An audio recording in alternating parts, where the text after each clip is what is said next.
ವಿಶೇಷವಾಗಿ ಈ ದಿನದ ಕೂಟದಲ್ಲಿ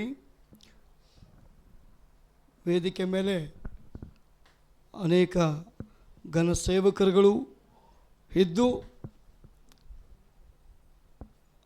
ಸಂತೋಷ್ ದಂಪತಿಗಳಿಗೆ ದೇವರು ಬಹುಮಾನವಾಗಿ ಕೊಡಲ್ಪಟ್ಟ ಮಗುವನ್ನು ಕುರಿತು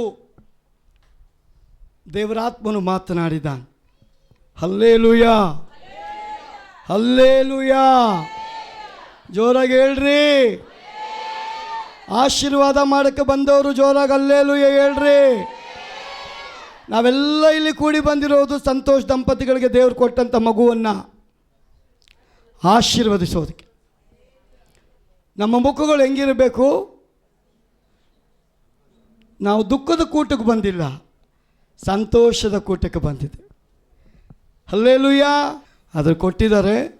ದೇವರಾತ್ಮ ಏನು ಹೇಳ್ತಾನೆ ಅದು ನಾನು ಹೇಳಲೇಬೇಕು. ಒಂದು ಆಮೇನ್. ಎಷ್ಟು ಜನ ದೇವರಾತ್ಮ ಹೇಳೋದು ನಾನು ಕೇಳೋಕ್ಕೆ ಸಿದ್ಧನಾಗಿದ್ದೀನಿ ಅಂತ. ಇಲ್ಲೆಲ್ಲ ಸೇವಕರು ಮಾತಾಡಿದ್ದಾರೆ. ಪಾಪ ಆ ದಂಪತಿಯನ್ನು ಕೊಟ್ಟಂಥ ಮಕ್ಕಳನ್ನು ದೇವರ ಆಶೀರ್ವಾದ ಮಾಡಿ. ಹಲ್ಲೇಲೂಯಾ. ಒಂದು ನಿಮಿಷ ನಾವು ಕಣ್ಣುಗಳನ್ನು ಮುಚ್ಚೋಣ.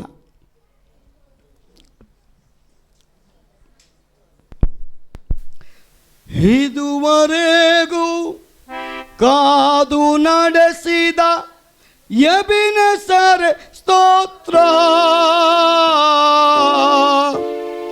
ಇದುವರೆಗೂ ಕಾದು ನಡೆಸಿದ ಎಬಿನೆಸರ್ ಸ್ತೋತ್ರ,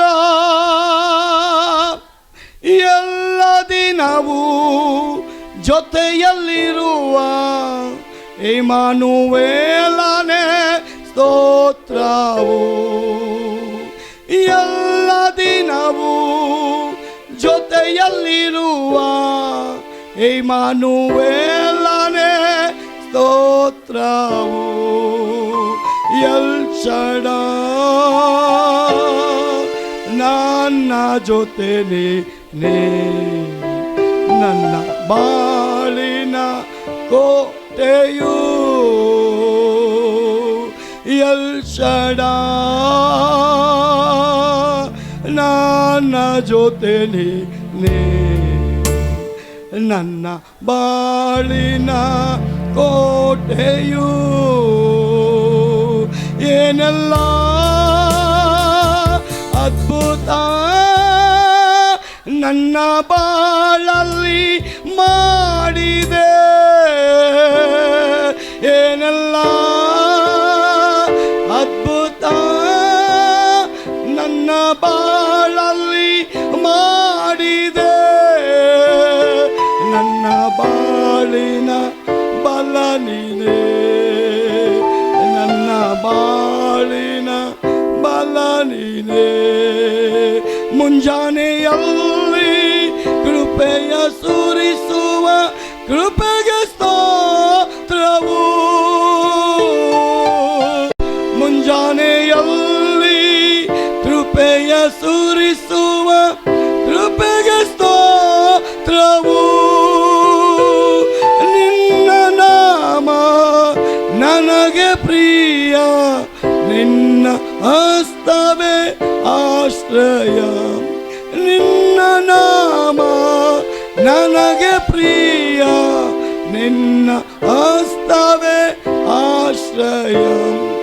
ಎಲ್ ಶಡಾಯ್ ನನ್ನ ಜೊತೆ ನೀ, ನನ್ನ ಬಾಳಿನ ಕೋಟೆಯು,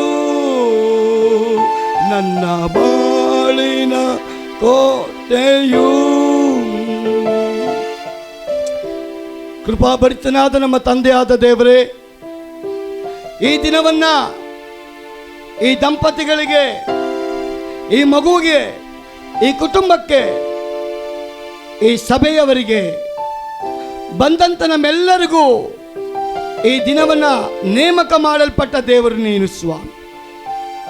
ಆದ ಕಾರಣ ಸಭೆಯಾದ ನಾವು, ಸೇವಕರಾದ ನಾವು ಈ ದಂಪತಿಗಳನ್ನ ಮತ್ತು ಮಕ್ಕಳನ್ನ ಆಶೀರ್ವದಿಸುವಾಗ ನಿನ್ನ ವಾಗ್ದಾನ, ನೀವ್ಯಾರನ್ನು ಆಶೀರ್ವದಿಸ್ತೀರೋ ಅವರನ್ನು ನಾನು ಆಶೀರ್ವದಿಸ್ತೇನೆ.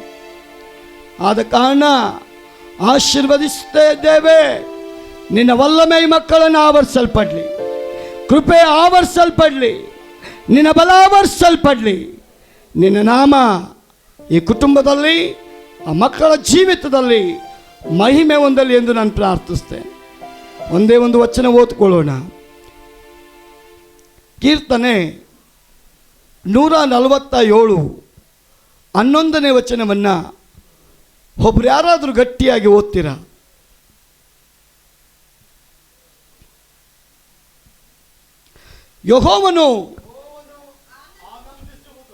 ಯೆಹೋವನು ಆನಂದಿಸುವುದು ತನ್ನ ಕೃಪೆಯನ್ನು ನಿರೀಕ್ಷಿಸುವ ತನ್ನ ಭಕ್ತರಲ್ಲಿ. ಹಲ್ಲೆಲೂಯಾ. ಯೆಹೋವನು ಆನಂದಿಸುವುದು ತನ್ನ ಕೃಪೆಯನ್ನು ನಿರೀಕ್ಷಿಸುವಂಥವರ ಭಕ್ತರಲ್ಲಿ ಅಂತ ಸತ್ಯವೇದ ಸ್ಪಷ್ಟಪಡಿಸುತ್ತೆ. ಇವತ್ತು ಮಗುವಿನ ಡೆಡಿಕೇಶನ್, ನಾಮಕರಣದ ಕೂಟಕ್ಕೆ ನಾವು ಕೂಡಿ ಬಂದಿರಬಹುದು. ಆದರೆ ಸತ್ಯವೇದ ಹೇಳ್ತದೆ, ದೇವರ ಕೃಪೆಯನ್ನು ನಿರೀಕ್ಷಿಸುವಂಥ ಕುಟುಂಬವನ್ನು, ದಂಪತಿಗಳನ್ನು ಪರಲೋಕದ ದೇವರು ಆಶೀರ್ವದಿಸ್ತಾನಂತೆ. ಸತ್ಯವೇದದಲ್ಲಿ ಅನೇಕ ಭಕ್ತರ ಜೀವಿತದಲ್ಲಿ ದೇವರು ಮಕ್ಕಳನ್ನು ಅನುಗ್ರಹಿಸಿಕೊಟ್ಟಿದ್ದಾನೆ. ಸಂಗೀತಗಾರನು ಬರೀತಾನೆ, ಪುತ್ರ ಸಂತಾನ ಕರ್ತನಿಂದ ಬಂದ ಬಹುಮಾನ. ಪ್ರಿಯ ಸಹೋದರ ಸಹೋದರಿ, ಮದುವೆಯಲ್ಲಿ ಒಂದು ಗಿಫ್ಟ್ ಬರುತ್ತೆ, ಮನೆ ಕಟ್ಟಿದಾಗ ಒಂದು ಗಿಫ್ಟ್ ಬರುತ್ತೆ, ಮಕ್ಕಳ ಬರ್ತ್ಡೇ ಆಗುವಾಗ ಒಂದು ಗಿಫ್ಟ್ ಬರುತ್ತೆ. ಆದರೆ ಈ ಗಿಫ್ಟ್ ಅಲ್ಲ. ಪರಲೋಕದ ದೇವರು ಹೇಳ್ತಾನೆ, ನನ್ನ ಮಕ್ಕಳಾದ ನಿಮಗೆ ನಾನು ಕೊಡುವಂಥ ಮಗು ಎಂಬ ಗಿಫ್ಟ್ ಅದು ವಿಶೇಷವಾದ ಗಿಫ್ಟ್. ಅದಕ್ಕೆ ಬೆಲೆ ಕಟ್ಟಲಿಕ್ಕಾಗದಂಥ ಒಂದು ಗಿಫ್ಟ್, ಅದು ಬಹುಮಾನ. ಈ ಬಹುಮಾನವನ್ನು ಯಾವ ಭಕ್ತನು ದೇವರ ಮೇಲೆ ಆತುಕೊಂಡವನಾಗಿ ಎಚ್ಚರಿಕೆಯಿಂದ, ದರ್ಶನದಿಂದ, ಆಸಕ್ತಿಯಿಂದ, ನಿರೀಕ್ಷೆಯಿಂದ, ತಾಳ್ಮೆಯಿಂದ ಅವು ಬಹುಮಾನವನ್ನು ಸ್ವೀಕಾರ ಮಾಡಲ್ಪಟ್ಟವನು, ದೇವರ ಸನ್ನಿಧಾನದಲ್ಲಿ ಆ ಮಗುವನ್ನು ಸಮರ್ಪಣೆ ಮಾಡ್ತಾನೋ ಆ ಮಗುವನ್ನು ದೇವರು ವಿಶೇಷವಾಗಿ ಆಶೀರ್ವದಿಸ್ತಾನೆ. ನಮಗೆಲ್ಲರಿಗೂ ಗೊತ್ತಿರುವ ಹಾಗೆ ದೇವರು ಅಬ್ರಾಮ್ ಸಾರಾಳಿಗೆ ಮಕ್ಕಳಿಲ್ಲದೆ ಇದ್ದಾಗ ವಾಗ್ದಾನ ಮಾಡ್ತಾನೆ, ಅಬ್ರಾಮ್ ನಿನಗೆ ವಾಗ್ದಾನದ ಮಗುವನ್ನು ನಾನು ಕೊಡ್ತೇನೆ. ದೇವರಿಗೆ ಸ್ತೋತ್ರ. ಆ ಮಗು ಸಾಧಾರಣವಾದ ಮಗು ಅಲ್ಲ. ಪ್ರಿಯ ಸಹೋದರ ಸಹೋದರಿಯೇ, ಅನ್ನಳನ್ನು ನೋಡ್ತೇವೆ, ಮಕ್ಕಳಿಲ್ಲ, ಅವಳು ವಾಗ್ದಾನ ಹೊಂದಿಕೊಳ್ತಾ ಇದ್ದಾಳೆ. ಆ ಮಗು ಸಾಧಾರಣವಾದ ಮಗು ಅಲ್ಲ, ದೇಶಕ್ಕೆ ಪ್ರವಾದಿ. ಕಾರಣ ಏನ್? ದೇವಾಲಯದಲ್ಲಿ ಆ ದಂಪತಿಗಳು, ಆಕೆ ಗರ್ಭ ಇಲ್ಲದಂತ ಆಕೆ ಬಂಜೆ ಬಂಜೆ ಬಂಜೆ ಅಂತ ಕರೀತಾ ಇದ್ರು ಜನ. ಹೃದಯ ಒಡೆಯಲ್ಪಟ್ಟಾಗ ದೇವಾಲಯದಲ್ಲಿ ಒಂದು ತೀರ್ಮಾನ, ಈ ಗರ್ಭಫಲವನ್ನು ತುಂಬಿಸಿದ್ದೇ ಆದಲ್ಲಿ, ನಾಚಿಕೆ ತೆಗೆದಿದ್ದೇ ಆದಲ್ಲಿ, ನೀನು ಕೊಡುವಂಥ ಮಗುವನ್ನು ನಾನು ನಿನ್ನ ಸನ್ನಿಧಾನಕ್ಕೆ ಸಮರ್ಪಣೆ ಮಾಡ್ತೇನೆ. ಇವತ್ತು ನಾವು ಸೇವಕರಾಗಿರ್ಬೋದು, ಬಿಷಪ್ ಆಗಿರ್ಬೋದು, ರೆವರೆಂಟ್ ಆಗಿರ್ಬೋದು, ಪ್ರವಾದಿಗಳಾಗಿರ್ಬೋದು, ಯಾರೇ ಆಗಿರ್ಬೋದು, ವಿಶ್ವಾಸದಲ್ಲಾಗಿರ್ಬೋದು, ಸತ್ಯವೇದ ಹೇಳ್ತದೆ, ನಿನ್ನ ದೇವರ ಸನ್ನಿಧಾನದಲ್ಲಿ ನೀನು ಮಾಡಿಕೊಳ್ಳತಕ್ಕ ವಾಗ್ದಾನಕ್ಕೆ ಅನುಗುಣವಾಗಿ ನಿನ್ನ ದೇವರು ನಿನ್ನನ್ನು ಆಶೀರ್ವಾದ ಮಾಡ್ತಾನೆ. ಅನ್ನಳ ತೀರ್ಮಾನ, ನೀನು ಕೊಡುವಂಥ ಮಗುವನ್ನು ನಾನು ಇಟ್ಕೊಳ್ಳಲ್ಲ, ನಿನಗಾಗೆ ನಾನು ಸಮರ್ಪಣೆ ಮಾಡ್ತೇನೆ. ಅವಳ ತೀರ್ಮಾನ ದೇವರಿಗೆ ರೈಟ್ ಅನ್ನಿಸ್ತು, ಕರೆಕ್ಟ್ ಅನ್ನಿಸ್ತು, ಸತ್ಯ ಅನ್ನಿಸ್ತು. ಅವಳು ನಟನೆ ಮಾಡ್ತಾ ಇಲ್ಲ ಅಂತ ದೇವರಿಗೆ ಗೊತ್ತಾಯಿತು. ನಟನೆ ಮಾಡೋರು ದೇವರಿಗೆ ಗೊತ್ತಾಗುತ್ತೆ. ಅದಕ್ಕೆ ದೇವರ ವಾಕ್ಯ ಹೇಳ್ತದೆ, ಮನುಷ್ಯನು ಮುಖವನ್ನು ನೋಡ್ತಾನೆ, ಕರೆಯಲ್ಪಟ್ಟ ದೇವರು ನಿಮ್ಮ ಹೃದಯವನ್ನು ನೋಡ್ತಾನೆ. ಹಾಗಾದರೆ ಅನ್ನಳ ಹೃದಯ ಕೊಡುವಂಥ ಮಗುವನ್ನು ನಿನಗೆ ಸಮರ್ಪಣೆ. ಆ ಮಗುವನ್ನು ಸಮರ್ಪಣೆ ಮಾಡ್ತೇನೆ ಅಂತ ಹೇಳಲ್ಪಟ್ಟ ಆಕೆಯ ಮಾತಿಗೆ ಅನುಗುಣವಾಗಿ ದೇವರು ಸಾಧಾರಣವಾದ ಒಂದು ಬಹುಮಾನ ಕೊಡಲಿಲ್ಲರಿ. ದೇಶನೇ ಆ ಮಗುವಿನ ಕಡೆಗೆ ನೋಡುವ ಹಾಗೆ ಒಂದು ಪ್ರವಾದಿಯನ್ನು ದೇವರು ಕೊಡ್ತಾನೆ. ಒಂದು ಅಲ್ಲೇಲೂಯಾ ಹೇಳ್ರಿ. ನಾವು ಮಗು ಹುಟ್ಟಿದ ಮೇಲೆ ತೀರ್ಮಾನ ಮಾಡ್ತೇವೆ, ಡಾಕ್ಟ್ರ್ ಆಗಬೇಕು ನನ್ನ ಮಗ, ಇಂಜಿನಿಯರ್ ಆಗಬೇಕು ನನ್ನ ಮಗ, ಅಂಥವನಾಗಬೇಕು, IPS ಆಫೀಸರ್ ಆಗಬೇಕು, ಅದಾಗಬೇಕು ಇದಾಗಬೇಕು. ದೇವರು ಕೊಟ್ಟ ಬಹುಮಾನವನ್ನು ದೇವರ ರಾಜ್ಯಕ್ಕಾಗಿ ಬೆಳೆಸುವಂಥ ಹೃದಯ ನಮ್ಮ ಹತ್ರ ಇದೆಯಾ ನಮ್ಮ ಹತ್ರ? ಇನ್ನೊಂದು ಕಡೆ ನಾವು ನೋಡ್ತೇವೆ, ಎಲಿಜಬೆತ್, ಆ ಜಕಾರ್ಯ ಅವರಿಗೆ ಮಕ್ಕಳಿಲ್ಲ ರೀ, ಮರಿಯಳಿಗೆ ಮದುವೆನೇ ಆಗಿಲ್ಲ ರೀ. ದೇವರ ದಯೆ ಆಕೆಗೆ ಬಂದುಬಿಡ್ತು. ಸತ್ಯವೇದ ಹೇಳ್ತದೆ, ಇಡೀ ಪ್ರಪಂಚನೇ ಘನಪಡುವ ಹಾಗೆ ಅವಳು ಹೇಳ್ತಾಳೆ, ನಾನು ಧನ್ಯಳು. ಕಾರಣ, ಮದುವೆ ಆಗದೆ ಕನ್ನಿಕೆ ಆಗಿರುವಂಥ ನನ್ನ ಗರ್ಭವನ್ನು ದೇವರು ತುಂಬಿಸೋದಕ್ಕೆ ಪರಲೋಕದ ದೇವರು ನರಜನ್ಮದವನಾಗಿ ಭೂಲೋಕಕ್ಕೆ ಇಳಿದು ಬರೋದಕ್ಕೆ ಒಂದು ಸ್ಥಳ ಬೇಕಾಗಿತ್ತಲ್ಲ. ಆ ಬಹುಮಾನವನ್ನು ಪರಲೋಕದ ದೇವರು ಮರಿಯಳಿಗೆ ಅನುಗ್ರಹಿಸಿಕೊಟ್ಟ. ಆ ಸಂದರ್ಭ ಆಕೆ ಮದುವೆ ಆಗಿಲ್ಲ, ಯಾವ ಪುರುಷನ ಜೊತೆ ಸಂಪರ್ಕ ಇಲ್ಲ. ಮದುವೆ ಆಗಿ ಮಗು ಹುಟ್ಟರೆ ನಿಮಗೆ ಆಶೀರ್ವಾದ. ಒಬ್ಬ ಕನ್ನಿಕೆ ಗರ್ಭ ಧರಿಸಿದ್ರೆ ಶಾಪಗ್ರಸ್ತಳು. ದೇವರ ವಾಕ್ಯ ಹೇಳ್ತದೆ,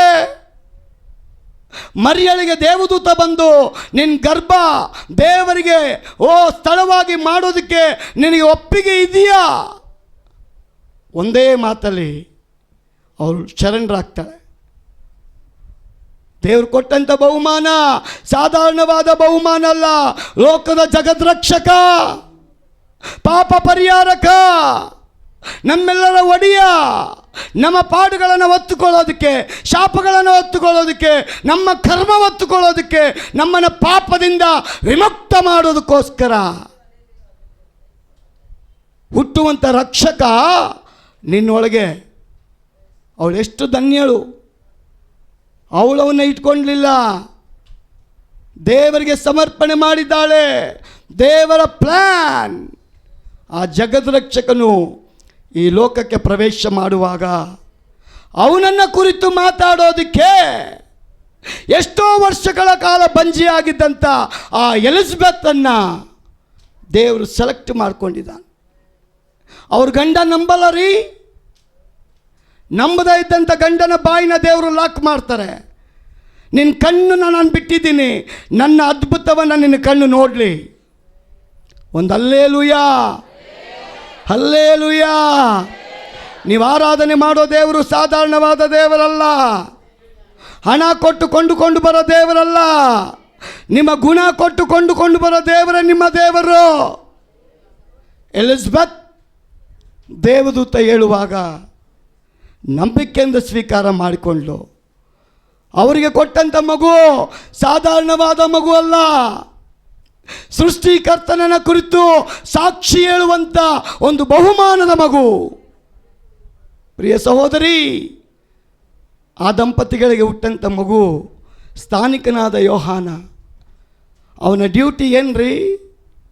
ಅವನ ಡ್ಯೂಟಿ ನಮ್ಮ ನಿಮ್ಮಾಗೆ ಬೈಬಲ್ ಕಾಲೇಜ್ಗೆ ಹೋಗಿ ಬಂದು ಸಾರಂಥ ಸುವಾರ್ತೆ ಅಲ್ಲ. ದೇವರಾತ್ಮನಿಂದ ಡೈರೆಕ್ಟಾಗಿ ಬಂದಂಥ ಸುವಾರ್ತೆ, ಪರಲೋಕವನ್ನು ಕುರಿತು ಮಾತನಾಡುವ ಸುವಾರ್ತೆ, ರಕ್ಷಕನನ್ನು ಕುರಿತು ಮಾತನಾಡುವ ಸುವಾರ್ತೆ. ಈಗೋ ಯಜ್ಞಕ್ಕೆ ಕುರಿಮರಿಯಾಗಿ ಬಂದಿರುವಂಥ ಯೇಸು ಕ್ರಿಸ್ತನನ್ನು ಸಾರುವಂಥವನಾಗಿ ಅವನ ಜೀವನ ಸ್ವಲ್ಪನೇ. ಅವನ ಜೀವನ ಮೇಣದ ಬತ್ತಿ ಇದ್ದಂಗಂತೆ. ಬೈಬಲ್ ಹೇಳ್ತದೆ, ನೀನು ಉಸಿರು ಇರೋ ದಿನದ ತನಕ ನಿನ್ನ ದೇವರಿಗೆ ನಂಬಿಗಸ್ತನಾಗಿರು. ಆಮೆನ್. ಆ ಯೇಸು ಜಗದ್ರಕ್ಷಕನಾಗಿ ಬಂದಲ್ಲ, ಅವ್ರ ತಂದೆ ತಾಯಿನ ಕುರಿತು ಸ್ಥಾನಿಕನಾದ ಯೋಹಾನ ಮಾತಾಡಿಲ್ಲ. ರಕ್ಷಕನಾಗಿ ಬಂದಂಥ ಯೇಸುವನ ಕುರಿತು ತನಗಿದ್ದಂಥ ಸ್ವಲ್ಪ ಸಮಯದಲ್ಲಿ ಎಲ್ಲ ಕಡೆಗಳಿಗೆ ಹೋಗಿ ನನ್ನ ಫಾಲೋ ಮಾಡಬೇಡ್ರಿ, ನಾನು ಯೇಸುವನ್ನು ಫಾಲೋ ಮಾಡಿರಿ. ಅವನ ಭೂಲೋಕಕ್ಕೂ ಪರಲೋಕಕ್ಕೂ ಮಾರ್ಗ, ಅವನೇ ಸತ್ಯ, ಅವನೇ ಜೀವ. ಅದನ್ನು ಹೇಳೋದಕ್ಕೆ ನನ್ನನ್ನು ನಿನ್ನನ್ನು ತಾಯಿ ಗರ್ಭದಲ್ಲಿ ದೇವರು ಆರಿಸ್ಕೊಂಡಿದ್ದಾನೆ. ಹಲ್ಲೇಲೂಯಾ. ನಾನು ಕಾರಲ್ಲಿ ಬರಬೇಕಾದ್ರೆ ದೇವರೇ 2 ಮಾತು ನಾನು ಏನು ಹೇಳಬೇಕು? ಆಗ ದೇವರು ಈ ಚಿತ್ರ ತರ್ತಾನೆ. ಅಬ್ರಾಮ್ ಸಾರಳಿಗೆ ಒಂದು ಮಗು ಕೊಟ್ಟೆ ನಾನು, ಅದು ವಿಶೇಷವಾದ ಮಗು. ಅನ್ನಳಿಗೆ ಒಂದು ಮಗು ಕೊಟ್ಟೆ ನಾನು, ಅದು ದೇಶದ ಪ್ರವಾದಿ. ಎಲಿಜಬೆತ್ ಜಕಾರಿಯನಿಗೆ ನಾನೊಂದು ಮಗು ಕೊಟ್ಟೆ, ಜಗದ್ರಕ್ಷಕನನ್ನ ಕುರಿತು ಮಾತನಾಡುವಂಥ ಪ್ರವಾದಿ. ಮರಿಯಳಿಗೆ ಒಂದು ಮಗು ಕೊಟ್ಟೆ ನಾನು, ಅವನೇ ಲೋಕದ ಜಗದ್ರಕ್ಷಕ, ನಮ್ಮೆಲ್ಲರ ಪಾಪಕ್ಕೆ ಪರಿಹಾರಕ. ಆ ಯೇಸುವಿನ ಕುರಿತು ಹೇಳೋದಕ್ಕೆ ನಿಮಗೆ ಧೈರ್ಯ ಇದೆಯಾ? ನಂಬಿಕೆ ಇದೆಯಾ? ನಿಮಗೆ ಆ ಗುಂಡಿಗೆ ಇದೆಯಾ? ಪ್ರಿಯ ಸಹೋದರಿಯೇ, ದೇವರ ವಾಗ್ದಾನ ಏನು ಗೊತ್ತಾ? ನಾನು ಕೊಟ್ಟಂಥ ಆತ್ಮ ಏಡಿತನದ ಆತ್ಮ ಅಲ್ಲ, ಬಲ, ಪ್ರೀತಿ, ಶಿಕ್ಷಣ. ಲೋಕದಲ್ಲಿ ನಾವು ಜೀವಿಸ್ತಾ ಇದ್ದೇವೆ, ಪರಲೋಕದ ದೇವರ ಮಕ್ಕಳಾಗಿ ಜೀವಿಸಬೇಕು. ಸಾಕ್ಷಿಯ ಜೀವಿತ ನಮ್ಮಲ್ಲಿರಬೇಕು. ಇವತ್ತು ಸಂತೋಷ್ ದಂಪತಿಗಳಿಗೆ ದೇವರು ಮಕ್ಕಳನ್ನು ಕೊಟ್ಟಿದ್ದಾನೆ. ಆ ಮಕ್ಕಳನ್ನು ಕುರಿತು ದೇವರೇನು ಯೋಚನೆ ಅಂದರೆ, ಅವರು ದೇವರ ರಾಜ್ಯದ ಸಾಧನಗಳಾಗಿರಬೇಕು, ದೇವರ ರಾಜ್ಯದ ಪ್ರವಾದಿಗಳಾಗಿರಬೇಕು, ದೇವರ ರಾಜ್ಯದ ಸುವಾರ್ತಿಕರಾಗಿರಬೇಕು, ದೇವರ ರಾಜ್ಯಕ್ಕಾಗಿ ಸಮರ್ಪಣೆ ಮಾಡತಕ್ಕ ಮಕ್ಕಳಾಗಿರಬೇಕು. ಈ ಲೋಕದ ಜ್ಞಾನಿಯನ್ನು ನೋಡಿ ದೇವರು ಅಜ್ಞಾನಿ ಅಂದುಬಿಟ್ಟ. ವಿದ್ಯಾಭ್ಯಾಸನೇ ಬರದೇ ಇರೋತಕ್ಕವನನ್ನು ನೋಡಿ ನೀನೇ ಜ್ಞಾನಿ ಎಂದ ದೇವರು. ನಮ್ಮ ದೇಶದ ವಿಜ್ಞಾನಿಯನ್ನು ನೋಡಿ ಈ ಲೋಕ ವಿಜ್ಞಾನಿ ಅಂತ ಕರಿಬೋದ್ರಿ, ಪರಲೋಕ ಕರೀತಾ ಇದೆಯಾ? ಆರಾಧನೆ ಮಾಡುವಂಥ ನಿನ್ನನ್ನು ನೋಡಿ ಜ್ಞಾನಿ ಅಂತ ಕರೀತಾನೆ, ಸುವಾರ್ತೆ ಕೇಳಿ ಬಂದಂಥ ನಿನ್ನನ್ನು ಜ್ಞಾನಿ ಅಂತ ಕರೀತಾನೆ. ಹಗಲು ರಾತ್ರಿ ಯೇಸುವಿನ ಆಜ್ಞೆಯನ್ನು ಪರಿಪಾಲನೆ ಮಾಡ್ತೀಯಲ್ಲ, ಅವನನ್ನು ನೋಡಿ ಜ್ಞಾನಿ ಅಂತ ದೇವರು ಕರೀತಾನೆ. ಅದಕ್ಕೆ ದೇವರ ಭಯ ನಿನ್ನ ಜ್ಞಾನವನ್ನು ಬೆಳಗಿಸುತ್ತಂತೆ. ತಂದೆ ತಾಯಿ ಆದವರು ತಮ್ಮ ಮಕ್ಕಳ ಮೇಲೆ ಏನೋ ದರ್ಶನ ಇಟ್ಕೊಳ್ತಾರೆ. ಅನ್ನಳು ವಾಗ್ದಾನ ತಪ್ಪಿಲ್ಲ, ಆ ಮಗುನ ದೇವಾಲಯಕ್ಕೆ ಕೊಂಡು ತಂದುಬಿಟ್ಲು. ಅವಳ ತೀರ್ಮಾನ ಕರೆಕ್ಟಾಗಿತ್ತು. ಆ ಮಗುವನ್ನು ದೇವರು ದೇಶದ ಪ್ರವಾದಿ ಮಾಡಿದ. ಇವತ್ತು ವಿಶ್ವಾಸಿಗಳ ಮನೆಯಲ್ಲಿ ದೇವರು ಅದನ್ನು ಎದುರು ನೋಡ್ತಾ ಇದ್ದ. 4 ಮಕ್ಕಳಿದ್ರೆ ಒಂದು ಮನೆಯಲ್ಲಿ ಒಂದು ಸೇವಕರು ಹೋಗಿ, ಅದು ಮೇ ಬಿ ಬೋವಸ್ ಪಾಸ್ಟರ್ ಹೇಳಿದ್ರು, ಯಾರು ಗೊತ್ತಿಲ್ಲ ನನಗೆ. ಒಂದು ಸೇವಕರು ಹೋಗಿ, ಎಷ್ಟು ಜನ ನಿಮಗೆ ಮಕ್ಕಳು ಅಂತ ಕೇಳಿದ್ರಂತೆ. ಇದ್ದೀರಾ? ಇಲ್ಲಿದ್ದೀರಾ, ಬೇರೆ ಕಡೆ ಇದ್ದೀರಾ? ಒಂದು ಸೇವಕರು ಒಂದು ಮನೆಗೆ ಹೋಗಿ ಅವ್ರ ತಂದೆಗೆ ಕೇಳಿದಂತೆ, ನಿನಗೆ ಎಷ್ಟು ಜನ ಮಕ್ಕಳಪ್ಪ? ಅವನು ಹೇಳಿದಂತೆ 4 ಜನ. 4 ಜನ ಏನು ಮಾಡ್ತಾ ಇದ್ದಾರೆ? ಒಬ್ಬ ಡಾಕ್ಟರ್, ಒಬ್ಬ ಇಂಜಿನಿಯರ್, ಒಬ್ಬ IPS ಆಫೀಸರ್, ಇನ್ನೊಬ್ಬ ಅವನು ನಾಲಾಯಕ, ಸರಿಯಾಗಿ ಓದಿಲ್ಲ, ಸರಿಯಾದ ಬುದ್ಧಿ ಇಲ್ಲ. ಅದಕ್ಕೆ ಆ ತಂದೆ ಕೇಳ್ತಾನೆ, ಆ ಸೇವಕರು ಕೇಳ್ತಾರೆ, ಈತನನ್ನು ನೀನೇನು ಮಾಡಬೇಕಂತ ಯೋಚನೆ ಮಾಡಿದ್ಯಾ? ಇವನಿಗೆ ನಾನು ದೇವ್ರ ಸೇವೆಗೆ ಬಿಡಬೇಕಂತಿದ್ದೀನಿ. ನಾಲಾಯಕ್ಕೆಲ್ಲ ಸೇವೆಗೆ ಬಂದರೆ ದೇವರ ದೃಷ್ಟಿಯಲ್ಲಿ ನಾಲಾಯಕ್ಕೆ ಜ್ಞಾನಿ. ಯಾವ ಅಪ್ಪ ಅಮ್ಮ ಇವನ ಕೆಲಸಕ್ಕೆ ಬಾರ್ದವನಂತ ಅವನನ್ನು ದೇವರ ಮನೆಗೆ ತಳ್ತಾರೋ ಅವನು ಪರಲೋಕಕ್ಕೆ ಹೋಗ್ತಾನೆ. ಇಲ್ಲಿ IPS ಆಫೀಸರು, ಡಾಕ್ಟರು, ಲಾಯರು, ನಾನು ತಪ್ಪು ಅಂತ ಹೇಳ್ತಾ ಇಲ್ಲ, ದಯಮಾಡಿ. ಅದಕ್ಕೆ ಡಬ್ಬಲ್ ಆಗಿ ವಿಶ್ವಾಸಿ ಯೇಸುವಿಗಾಗಿ ಜೀವಿಸಬೇಕು. ನಿಮ್ಮ ಮನೆಯಲ್ಲಿ ನೀವೆಷ್ಟೇ ಹೈ ಪೋಸ್ಟಲ್ಲಿದ್ದರೂ ದೇವರ ಮುಂದೆ ಮೊಣಕಾಲು ಹಾಕ ತಪ್ಪಾರ್ದು. ಪ್ರಾರ್ಥನೆ ಮಾಡೋದು ತಪ್ಪಬಾರ್ದು, ಆರಾಧನೆ ಮಾಡೋದು ತಪ್ಪಬಾರ್ದು, ದೇವರ ರಾಜ್ಯದ ವೈರಾಗ್ಯ ತಪ್ಪಬಾರ್ದು, ದೇವರ ಆತ್ಮನನ್ನು ಹೊಂದಿಕೊಳ್ಳೋದು ತಪ್ಪಬಾರ್ದು, ದೇವರ ಸ್ವರ ಕೇಳೋದನ್ನು ನೀವು ತಪ್ಪಬಾರ್ದು, ನಿಮ್ಮ ಮಕ್ಕಳಿಗೆ ದೇವರ ಬೋಧನೆ ಕಲಿಸೋದು ತಪ್ಪಬಾರದು. ಹಲ್ಲೆಲೂಯಾ. ಅದಕ್ಕೆ ನಾನು ಮುಗಿಸ್ತೀನಿ. ಮಗು ಹುಟ್ಟಿದಾಗ ಮಗು ಏನು ಮಾಡುತ್ತೆ ಹೇಳ್ರಿ? ನಗುತ್ತಾ? ಮಗು ಹುಟ್ಟಿದ ತಕ್ಷಣ ಏನು ಮಾಡುತ್ತೆ? ನೋಡೋರೆಲ್ಲ ಏನು ಮಾಡ್ತಾರೆ? ಮಗು ಹುಟ್ಟಿದಾಗ ಮಗು ಏನು ಮಾಡುತ್ತೆ? ಅಳ್ತಾ ಇರ್ತದೆ. ಎತ್ತವರು ಜೊತೆಲಿರೋರೆಲ್ಲ ಒಂದೇ ನಗಾಡ್ಕೊಂಡು ಸ್ವೀಟ್ ಹಂಚ್ತಾ ಇರ್ತಾರೆ. ಅದೇ ವ್ಯಕ್ತಿ ದೊಡ್ಡವನಾಗಿ ಸತ್ತಾಗ ಅವನು ಸತ್ತೋದೊಂದು ಸೈಲೆಂಟಾಗಿರ್ತಾನೆ, ಇರೋರೆಲ್ಲ ಅಳ್ತಾ ಇರ್ತಾರೆ. ಬಿಟ್ವೀನ್ ಹುಟ್ಟು ಮತ್ತು ಮರಣದ ನಡುವೆ ಇರುವಂಥ ಜೀವನ ಇದೆಯಲ್ಲ, ಅದನ್ನು ನಮ್ಮ ರಕ್ಷಕ ಲೆಕ್ಕ ಕೇಳ್ತಾನೆ. ಈ ನಡುವೆ ನಿನ್ನ ಜೀವಿತದಲ್ಲಿ ನನ್ನನ್ನು ಕಂಡುಕೊಂಡ ಮೇಲೆ ಎವ್ರಿ ಡೇ ನನಗಾಗಿ ಸಾಕ್ಷಿಯಾಗಿದ್ದ, ನನ್ನ ಸೇವೆ ಮಾಡುವಂಥ ಮನೋಭಾವನೆಯಲ್ಲಿದ್ದ, ನಾನು ಅಪೇಕ್ಷೆ ಪಟ್ಟಂಥ ಗುಣ ನಿನ್ನಲ್ಲಿ ನಿನ್ನ ಮಕ್ಕಳಲ್ಲಿತ್ತ. ಅದನ್ನು ಈ ದೇಶದ ಪ್ರಧಾನಮಂತ್ರಿ ಕೇಳಲ್ಲ, ಈ ದೇಶದ ರಾಷ್ಟ್ರಪತಿ ಬಂದು ಕೇಳಲ್ಲ, ನನ್ನನ್ನು ನಿನ್ನನ್ನು ಸೃಷ್ಟಿ ಮಾಡಲ್ಪಟ್ಟಂಥ ರಕ್ಷಕನ ಕೇಳಲಿಕ್ಕಿದ್ದ. ಹಲ್ಲೆಲೂಯಾ. ಆದ ಕಾರಣ ಈ ಒಂದು ದಿನ ಈ ದಂಪತಿಗಳಿಗೆ ಇದು 3ನೇ ಮಗು. ದೇವರ ವಿಶ್ವಾಸಿಯಾಗಿರತಕ್ಕ ನಾವು ಆ ಮಗುವನ್ನು ನೋಡುವಾಗ ಏನು ನೆನೆಸ್ಕೊಳ್ಬೇಕು? ಈ ಮಗು ಈ ಸೇವಕರಿಗೆ ಕೊಡಲ್ಪಟ್ಟಂಥ ಬಹುಮಾನ. ಇದು ದೇವರ ಮನೆಯಲ್ಲಿ ಪ್ರವಾದಿಯಾಗಿ ಬೆಳೀಲಿ, ಸುವಾರ್ತಿಗಳಾಗಿ ಬೆಳೀಲಿ, ದೇವರ ಮಗಳಾಗಿ ಬೆಳೀಲಿ, ಆತ್ಮಗಳನ್ನು ಅಟ್ರಾಕ್ಷನ್ ಮಾಡಿ ದೇವರ ಕಡೆಗೆ ತರುವಂಥ ಮಗುವಾಗಿ ಅಂತ ನಮ್ಮ ಕೈನ ಮೇಲೆ ಕೆತ್ತಿ ಆ ಮಗುನ ಆಶೀರ್ವದಿಸುವಾಗ ನಿಮ್ಮ ಆಶೀರ್ವಾದಕ್ಕೆ ದೇವರು ಆಮೇನ್ ಅಂತ ಹೇಳ್ತಾರೆ. ಎಷ್ಟು ಜನ ಬಿಲೀವ್ ಮಾಡ್ತೀರಾ? ಫರೋಹನ ಮಗು ಹುಡ್ತಾರೆ, ಇಡೀ ರಾಜ್ಯದ ಜನ ಬಂದು ಲೈನ್ನಾಗಿ ನೋಡ್ಕೊಂಡು ಹೋದರು. ಯಾರೂ ಬಹುಮಾನ ಕೊಡಲಿಲ್ಲ, ಗಿಫ್ಟ್ ಯಾರೂ ಕೊಡಲಿಲ್ಲ. ಫರೋಹ ನಿಮ್ಮ ಗಿಫ್ಟ್ ಬೇಡ ಅಂತ ಹೇಳಿದ್ದ. ಜಗದ್ರಕ್ಷಕನು ಹುಟ್ಟಿದ್ದಾನೆ. ಸಮಾಜದ ಜನ ಬಂದು ನಿಮಗೆ ಗಿಫ್ಟ್ ಕೊಡಲಿಲ್ಲ, ಅವನಿಗೆ ಅಲ್ಲಿನ ಅರಸ ಗಿಫ್ಟ್ ಕೊಡಲಿಲ್ಲರಿ. ಸರ್ವಶಕ್ತನಾದ ಯೇಸು ಹುಟ್ಟಿದ್ದಾನೆ ಅಂತ ಗೊತ್ತಾದ ಮೇಲೆ ಜೋಯಿಷರು ಬಂದಿದ್ದಾರೆ, ಸ್ಟಾರ್ಗಳು ಬಂದಿದೆ, ಸೃಷ್ಟಿಗಳು ಸಂತೋಷ ಪಡ್ತಾ ಇದೆ. ಅವನ ಬಳಿಗೆ ಬರುವಾಗ ಅವರು ಯಾರೂ ಬರಿಗೈಲಿ ಬರಲಿಲ್ಲ.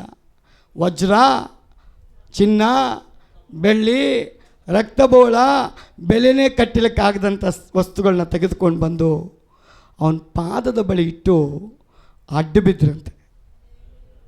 ಹಲ್ಲೆಲೂಯಾ.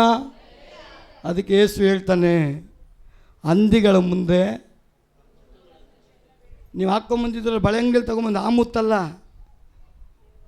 ದೇವರ ವಾಕ್ಯದ ಮುತ್ತು. ಹಲ್ಲೆಲೂಯಾ. ಸಭೆ ಒಳಗಡೆ ಅನ್ಯ ಭಾಷೆ, ಹೊರಗಡೆ ಅನ್ಯಾಯದ ಭಾಷೆ ಇದ್ದೀರಾ? ಸಭೆ ಒಳಗಡೆ ಬಿಡಂಗಿಲ್ಲ ಅವರು. ಮಾತಾಡಬೇಡಿ ಅಂತ ನಾನು ಹೇಳ್ತಾ ಇಲ್ಲ, ಅನ್ಯ ಭಾಷೆ ಮಾತಾಡಲೇಬೇಕು. ಅದು ದೇವರ ಭಾಷೆ, ದೇವರೊಂದಿಗೆ ಮಾತನಾಡೋ ಭಾಷೆ. Hallelujah, hallelujah. ಆದ ಕಾರಣ ಪ್ರೀತಿಯ ಸಹೋದರ ಸಹೋದರಿ, ಒಂದು ತಾಯಿ ತನ್ನ ಮಗನಿಗೆ ಒಂದು ಭಾಷೆ ತಗೊಳ್ತಾಳಂತೆ. ಮಗನೇ, ನನ್ನ ಒಂದು ಆಸೆ ನೀನು ನೆರವೇರಿಸ್ತೀಯ? ಆ ಮಗ ಕೇಳ್ತಾನೆ, ಅಮ್ಮ ನಿನ್ನ ಆಸೆ ಏನು ಹೇಳು, ನಾನು ಜೀವಂತವಾಗಿರುವ ದಿನದ ತನಕ ಆ ಆಸೆ ನಾನು ನೆರವೇರಿಸ್ತೇನೆ. ಆ ತಾಯಿ ಕೇಳಿದ ಆಸೆ ಏನು ಗೊತ್ತಾ? ಏನು ಕೇಳಿರ್ಬೋದು? ಏನು ಕೇಳಿರ್ಬೋದು? ನಾನು ಮುಗಿಸ್ತಾ ಇದ್ದೀನಿ. ಏನು ಕೇಳಿರ್ಬೋದು?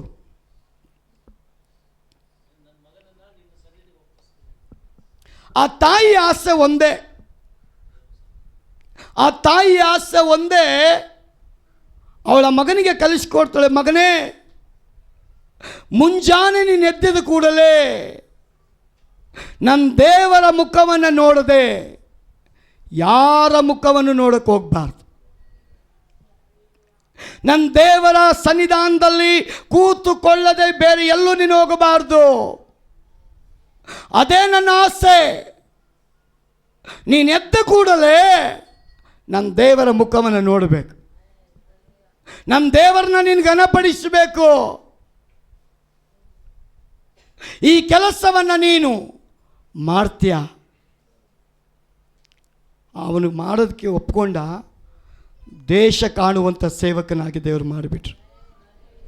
ದೇಶ ಕಾಣುವಂಥ ಸೇವಕನನ್ನಾಗಿ ಆ ವ್ಯಕ್ತಿಯನ್ನು ಮಾಡಿದ್ರು. ಕಾರಣ ಆ ತಾಯಿಗೆ ಮಾತು ಕೊಟ್ಟನಲ್ಲ, ಆ ದಿನ ಮೊದಲುಗೊಂಡು ಎದ್ದ ಕೂಡಲೇ ಅವನು ನರಿ ಮುಖ ನೋಡೋಕೆ ಹೋಗಿಲ್ಲ. ಜನ ನರಿ ಮುಖ ನೋಡ್ತಾರೆ ಇವತ್ತು. ನರಿ ನೋಡಿದ್ರೆ ಸಿರಿ ಅಂತೆ, ನರಿ ನೋಡಿದ್ರೆ ಸಿರಿ, ಜರಿ ನೋಡಿದ್ರೆ ಸಿರಿ, ಇದೆಲ್ಲ ನೋಡಿದ್ರೆ ನಿಮಗೆ ಇರೋ ಸಿರಿನೂ ಹೋಗ್ಬಿಡ್ತದ್ರಿ. ಯೇಸುವನ್ನು ನೋಡ್ರಿ, ನಿಮ್ಮ ಮುಖ ಪ್ರಕಾಶಗೊಳ್ತದೆ. ಯೇಸುವನ್ನು ನೋಡ್ರಿ, ನಿಮ್ಮ ಮುಖ ಪ್ರಕಾಶಗೊಳ್ಳುತ್ತೆ. ಎಷ್ಟು ಜನ ಮುಖ ಪ್ರಕಾಶಗೊಳ್ಳಬೇಕು? ಹಲ್ಲೆಲೂಯಾ. ಎಷ್ಟು ಜನರು ಮುಖ ಪ್ರಕಾಶಗೊಳ್ಬೇಕ್ರಿ? ಪ್ರಕಾಶಗೊಳ್ಳೋದು ಅಂದ್ರೇನು? ಲೈಟ್ ಹಾಕ್ಕೊಳ್ಳೋದ? ಮೇಕಪ್ ಮಾಡ್ಕೊಳ್ಳೋದ? ಪೌಲ್ ಕೇಳ್ತಾನೆ, ಯಾವ ಮನೆಗೆ ನಿಮ್ಮ ಅಲಂಕಾರ?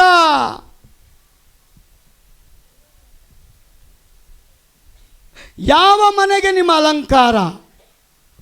ಯಾವ ಮನೆಗೆ ಅಲಂಕಾರ ಮಾಡ್ತೀರ?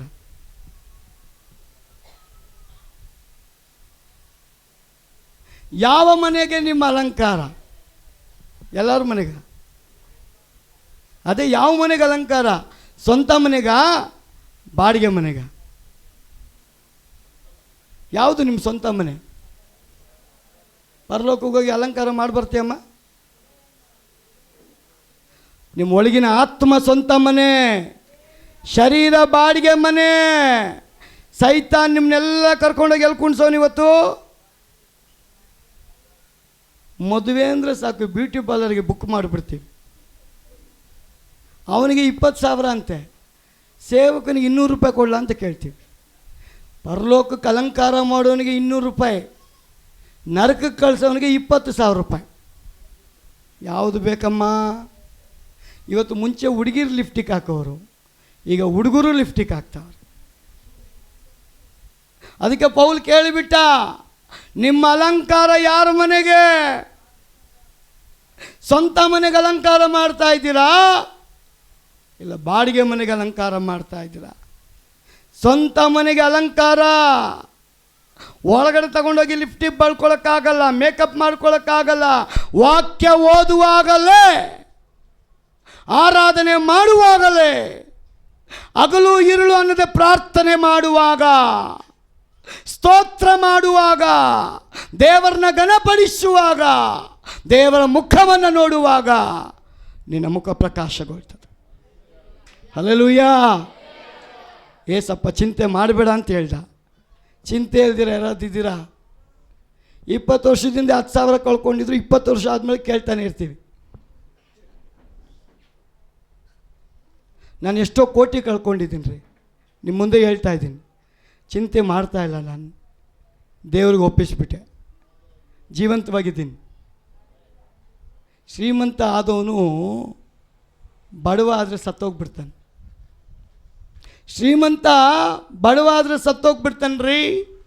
ಬಡವ ಶ್ರೀಮಂತ ಆದರೆ ಹಿಡಿಯೋಕ್ಕಾಗಲ್ಲ. ವಿಶ್ವಾಸಗಳನ್ನ ದೇವರು ಶ್ರೀಮಂತರನ್ನಾಗಿ ಮಾಡೋಕ್ಕೆ ಯಾವುದಕ್ಕೆ ಅಂದರೆ ದೇವರಿಂದ ದೂರ ಹೋಗೋಕ್ಕಲ್ಲ, ಮೇಲೆ ಬಂದಂಗೆಲ್ಲ ನೀನು ದೇವರ ಹತ್ರ ಬರಬೇಕು. ಆದರೆ ನಾವೇನು ಮಾಡ್ತಾ ಇದ್ದೀವಿ? ಓವರ್ ಬ್ಯುಸಿ ಆಗಿದ ತಕ್ಷಣ ದೇವ್ರನ್ನ ಬಿಟ್ಟಿದ್ದೀವಿ. ನಮಗೆ ಬ್ಯುಸಿ ಅಂತೀವಿ. ಒಂದು ವೇಳೆ ದೇವರು ನನ್ನ ಬ್ಯುಸಿ ಅಂತ ಹೇಳಿಬಿಟ್ರೆ ನಾವಿರೋಕ್ಕೆ ಆಗೋದಿಲ್ಲ. ಆದ ಕಾರಣ ಪ್ರಿಯ ಸಹೋದರ ಸಹೋದರಿ, ದೇವರು ಆನಂದಿಸೋದು ತನ್ನ ಕೃಪೆಯನ್ನು ನಿರೀಕ್ಷಿಸುವಂಥ ಮಕ್ಕಳಲ್ಲಿ. ಆಗ ಸಂತೋಷ್ ಮತ್ತು ಶ್ವೇತಾ ಆ ಮಕ್ಕಳನ್ನು ದೇವರೇ ನೀನು ಕೊಟ್ಟಿದ್ದಕ್ಕೆ ಸ್ತೋತ್ರ. ಅವ್ರ ಪಾಪ ಏನೋ ಕನಸಿಟ್ಕೊಂಡಿರ್ಬೋದು, ಆ ಕನಸಿಗೆ ನಿರಾಶೆ ಪಡಿಸ್ತಾ ಇಲ್ಲ ನಾನು. ಆ ಮಕ್ಕಳು ದೇವರ ರಾಜ್ಯದಲ್ಲಿ ಬೆಳಿಬೇಕು. ಹಲ್ಲೆಲೂಯಾ. ದೇವರ ಮನೆಯಲ್ಲಿ ಬೆಳಿಬೇಕು, ದೇವರ ಸ್ವರ ಕೇಳಬೇಕು, ದೇವರಿಗಾಗಿ ಜೀವಿಸಬೇಕು, ಚಿಕ್ಕ ಪ್ರಾಯದಲ್ಲಿ ಸಾಕ್ಷಿ ಹೇಳಬೇಕು, ಆತ್ಮಗಳನ್ನ ದೇವಾಲಯಕ್ಕೆ ಕೊಂಡು ತರತಕ್ಕ ಆತ್ಮ ಹೃದಯ ಅವರಲ್ಲಿ ಬೆಳಿಬೇಕು. ಅದು ನನ್ನಲ್ಲಿ ನಿಮ್ಮಲ್ಲಿ ಬೆಳೆಸೋಕ್ಕಾಗಲ್ಲ. ದೇವ್ರ ಕೈಗೆ ಸಮರ್ಪಣೆ ಮಾಡಿರಿ, ದೇವರು ಬೆಳೆಸ್ತಾನೆ. 12 ಕೊಟ್ಬಿಟ್ಲು, ಚಿಕ್ಕ ಸಾಮುವಲ್ಗೆ ಬಂದು ದೇವರು ಮಾತಾಡ್ತಾನೆ. ಎಲ್ಲರಿಗೂ ಆಸೆ, ನನ್ನ ಮಗಳ ಹತ್ರ ದೇವರು ಮಾತಾಡಬೇಕು, ನನ್ನ ಮಗನ ಹತ್ರ ದೇವರು ಮಾತಾಡಬೇಕು. ಮಾತಾಡಿದ್ದಾನೆ ದೇವರು ಅಂದರೆ ನಂಬಲ್ರಿ. ಕಾಲಲ್ಲಿ ಒದ್ರೆ ಇವನಿಗೆ ಒಂದೇ ಸಂತೋಷ, ಹೆಂಗೆ ಓದಿತಾನೆ ನೋಡಿದ್ರ ಅಂತಾನೆ. ಲಾಸ್ಟಿಗೆ ನಿನಗೆ ಒದ್ಯೋದು ಅವನೇ.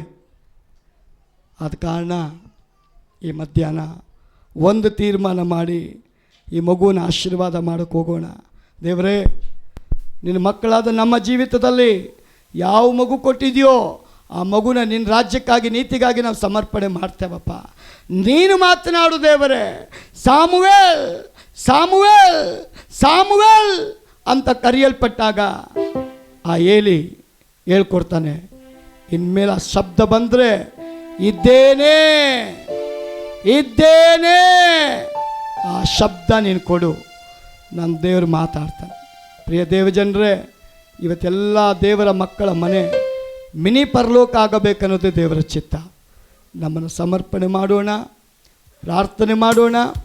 ಈ ಮಗುವನ್ನು, ಈ ದಂಪತಿಗಳನ್ನ ವಿಶೇಷವಾಗಿ ದೇವರು ಆಶೀರ್ವದಿಸಲಿ.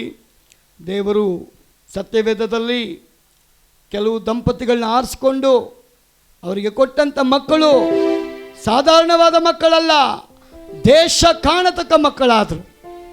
ದೇವರ ವಾಗ್ದಾನ ಇವತ್ತು ನಿನ್ನ ಮೇಲೂ ನನ್ನ ಮೇಲಾದೆ.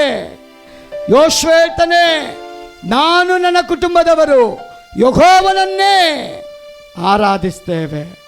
ಇವತ್ತು ಆ ತೀರ್ಮಾನ ನಮ್ಮಲ್ಲಿದೆಯಾ? ಆ ಡೆಡಿಕೇಶನ್ ನಮ್ಮಲ್ಲಿದೆಯಾ? ಆ ಒಂದು ಒಡಂಬಡಿಕೆ ಮಾಡಿಕೊಳ್ಳೋದು ದೇವರು ಮೆಚ್ಚುತ್ತಾನ? ನಮ್ಮನ್ನು ಪರೀಕ್ಷೆ ಮಾಡಿಕೊಂಡು ದೇವರಿಗೆ ಸಮರ್ಪಣೆ ಮಾಡೋಣ.